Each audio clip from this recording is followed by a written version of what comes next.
Hey, what's up, guys? I'm Alex. I'm Mark. And today we're talking about Mortal Kombat!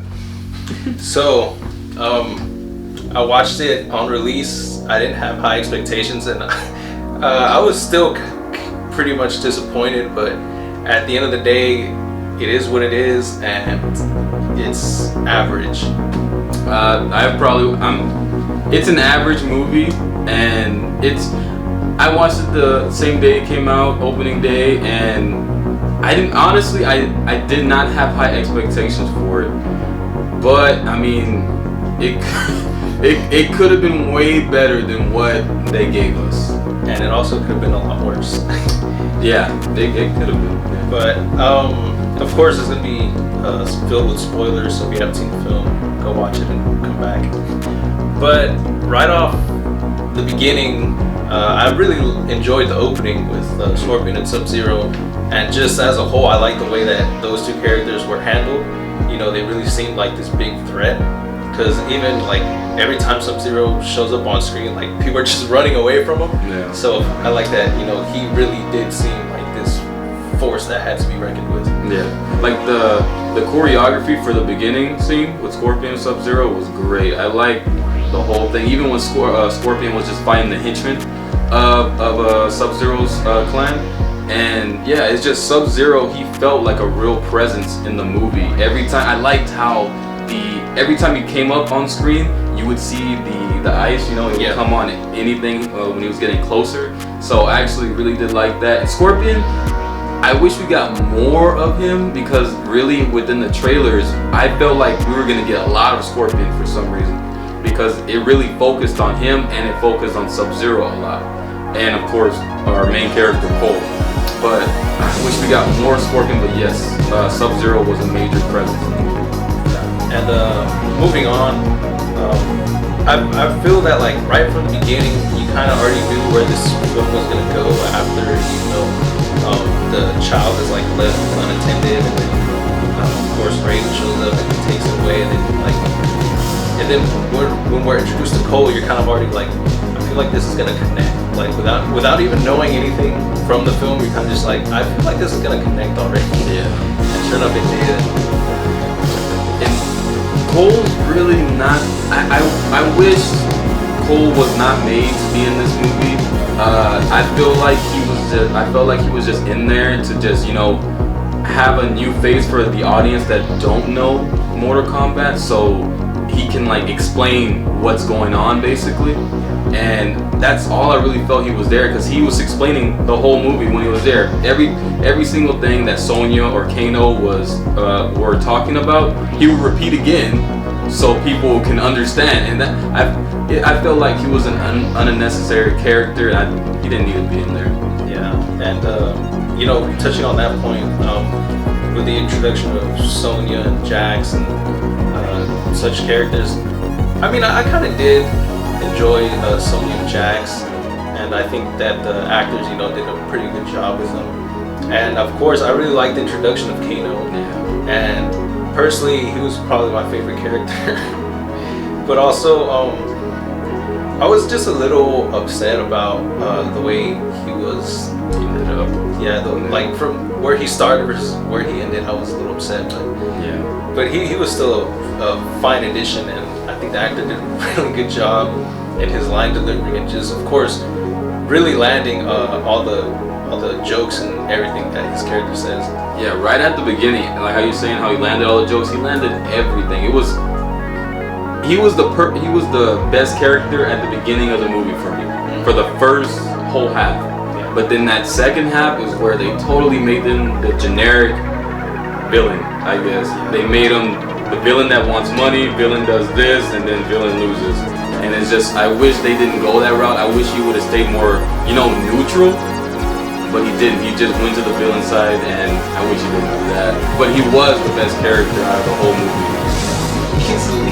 Yeah. Because I mean, I feel like a lot of these characters, you know, didn't really have much substance to them, because they're kind of just like there, and it's like you would feel that they would kind of be developed a little more. Like in terms of Jax and Sonya, it's just they discover about the tournament and they're trying to look for people, and and then that's really all we get. We don't get anything about like their families or their history. It's kind of just something that's like brushed aside, like whenever they're introduced, where it's like, oh, they were in the military together, and that's pretty much all we get from them. And like, I feel like there could have been more for them to tell us, but I mean that's all we got. Same with eventually with Raiden and Kane. Kung Lao is kind of just like, I mean, they're like supposed to be cousins in the movie, and they're like, that's it. I don't know if they're cousins in the game. I don't remember if they were that. But yeah, everybody, you know, after Sonya and Jax, we get introduced to everybody.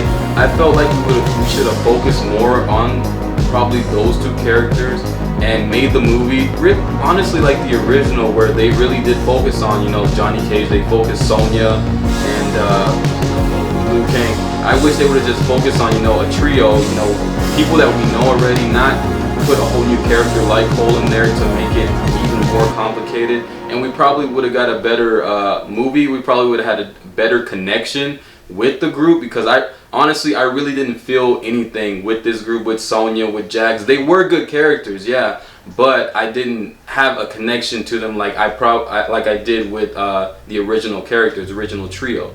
Yeah, and also the villains were also pretty weak. Yeah, and like Shang Tsung is supposed to be like this really like dude you don't want to mess with, but it's like every time he shows up, it's kind of like you kind of do get that feeling because of the way the characters react, but then like the stuff he does, like he seems more like a loose cannon than someone who's like actually working for someone.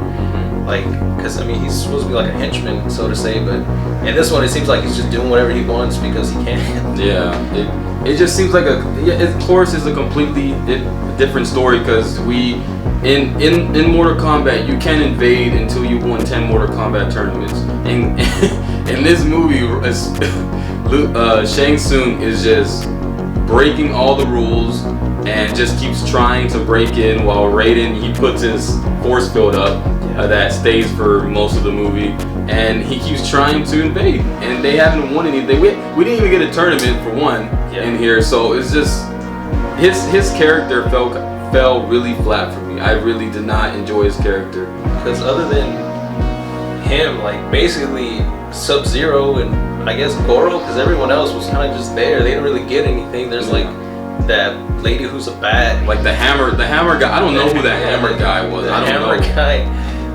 Cabal, who I guess the only thing we get from him is that he recognizes Kano, but other than that, like who cares who these people are? Like the movie never gave us a reason to think that they're threatening, or even the fact that we should care about them or what they're capable of. Yeah, like even Goro, like you're supposed to feel a presence. You're supposed to feel scared when you like how you see Shang Tsung come onto the screen. You're supposed to feel the same way for Goro. The guy's won more.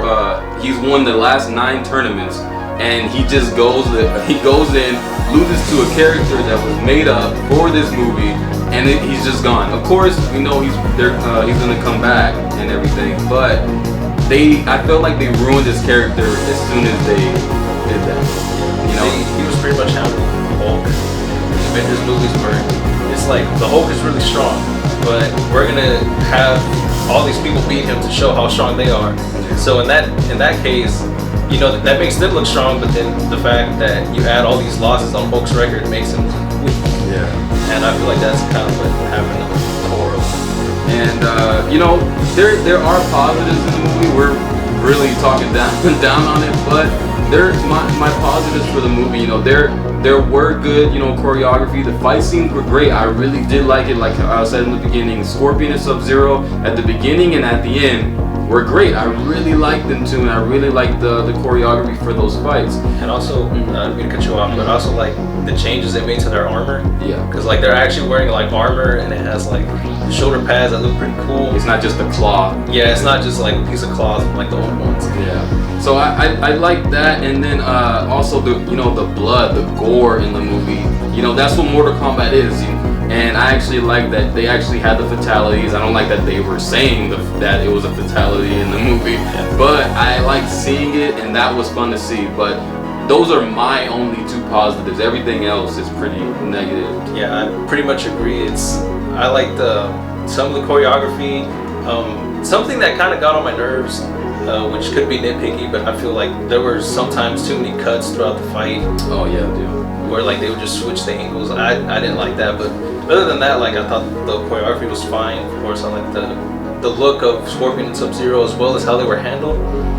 But that's probably as far as it goes. Everything else was just, I think the story was kind of you know, the characters were like one of the things that I also didn't like was it was kind of lame to me because it seems like every time they introduce a character, it seems like they always have to say their name, and the movie kind of treats it as if it's like this big reveal or something. And I hate it where it's like, I am Sub-Zero, and it like that made me laugh because I remember Shang Tsung is like, he's like talking, he's like, I'll be behind your back, and he's like, no, I am Sub-Zero, and it's like, hey, whatever. It's like, oh, it's Jax. It's like, yeah, I'm Jax. There is one more thing I didn't like. When, like how I said in the trailer, I really did feel like we were gonna get a lot of the Scorpion in the movie, but we didn't.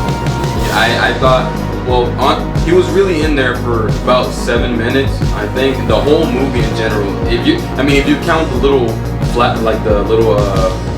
dream scenes that that Cole was having, maybe it's a little more.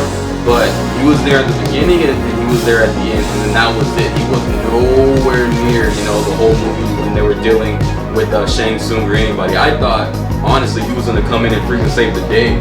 Yeah. Again, he kind of did, but it kind of not how I wanted it to be. You know, I felt like at the end they kind of wasted his character, and I feel like if Cole can beat Goro, Cole can beat Scorpion. He can beat anybody in that movie if he wants to. This stupid. That's the other thing. Like, I don't know why this film is so focused on like trying to explain how and why they have powers. Like, we can just accept that they have that these are just people with powers. Like, yeah. I feel they probably shouldn't have focused so much on that. But of course, then that would cut out like a big chunk of the movie that they needed to fill up the runtime. And like, this is off topic, but like with that, The Walking Dead, they never explained how the virus started. Yeah. They just keep going with it. You don't know. They don't have to look for a cure. They don't look for nothing. They just go. And that's what this movie, Mortal Kombat, should have done. Just, you know, Sonya, I don't even think she has powers. I don't even remember if she has powers in the game. Oh, the one thing, like, basically, it's still on the point, but it's like they try to make a big deal of like you discovering your own power. Yeah. And then your Arcana. Oh yeah, your Arcana. My bad. And then like, you know, of course, Kano has to discover his. Cole has to discover his, and it's kind of funny that like Kano gets a laser beam and he's like all hyped about it, and then Cole just gets a shirt, and I was like, okay, whatever. It's so dumb how Kano gets his power though. He gets his power because he's mad that he didn't get an egg roll. Yeah. That's how he got his power, over an egg roll. And then like it just kind of makes you think like Kano can get a laser beam and Liu Kang can get a fireball, but Kung Lao gets a razor hat and Cole gets a shirt. Yeah. Freaking Iron Man, whatever he is, I don't even know. And it also made me laugh because, you know, earlier when he was talking about Sonya, like they make this big deal about you discovering all this, and then Jax gets his robot arms, but then Sonya, you know, she's not even supposed to be there, but then of course later she kills Kano, and then she magically just appears where they're having the fight, and she shoots a hole through Melina, and it's like, you made a big deal of these people having to learn it, and she could just show up and already know how to use it, and it's like, you're skipping a few steps there. But she didn't kill Kano. Technically, she didn't, because then he still will be there later on. She knocked him out. Just because, I mean, you stabbed him in the eye don't mean he's dead. I mean, I guess so, but the fact that she got the mark, I feel pretty much... The mark is stupid. Yeah, it was really dumb. The mark is dumb. They really could have explained... It shouldn't have been there for starters, because I always thought that was dumb, even from the trailer. But secondly, the fact that it's there, like, it needs more explanation. Yeah. Because you have to kill some people. They don't explain where it came from or nothing like that. It's like, you know, Liu Kang says he got it from this thing, and Sonya had to kill Kano to get it, but Cole is just born with it, so I was like, okay. Yeah, so just because you're a descendant from Scorpion, you get a mark. So, and also that's the other thing. Like he, of course, you know, he's killed at the beginning, and then it just like later on in the movie they just cut to him and he's in hell, and it's like how did he get there? I wanted to see that. Did Raiden send him there? Like at the beginning, Raiden sees him, and I don't know if Scorpion disappears on his own or Raiden does it himself to try to revive him later on because he had the guarding tool the whole time. And Raiden, he interfered through the whole thing since the beginning of the movie all the way to the end. He says he doesn't interfere, but he did with the gardening tool, and he made Shang Tsung go away at the end, and that too. He made the big bubble, but he couldn't save Kung Lao. He could have, and he chose not to. And then touching back on Scorpion, and then like at the end he comes out and he saves the day, so to say, and then he's just like, "You have freedom, thank you." And I was like, "Wait, you were trapped? How did you get out? First of all, yeah. And secondly, what was keeping you there? And what do you mean you're free? Like, you're just free to roam the earth now? What are you gonna do?" Like, he's just gonna go back to hell every single time. I don't know. I don't know, but the movie was average. I've seen it 3 times, but I'm probably not gonna watch it any more than that. Hopefully, if they get a sequel, it's better. Maybe they get better writers.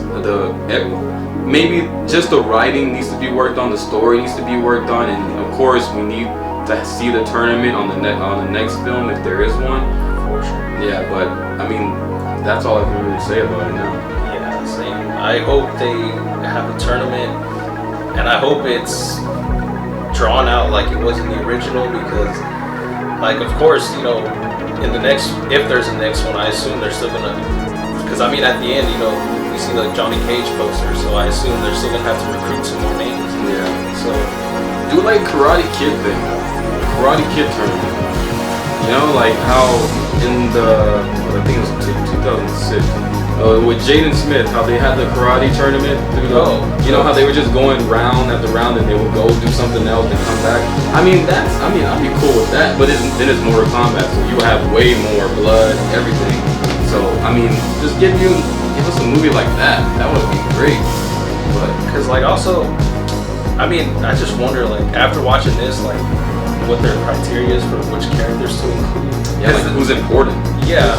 Because, for this being the first one, you'd think that there'd be more of the base main characters, which there was, but more for, like, the good guys, not so much the villains.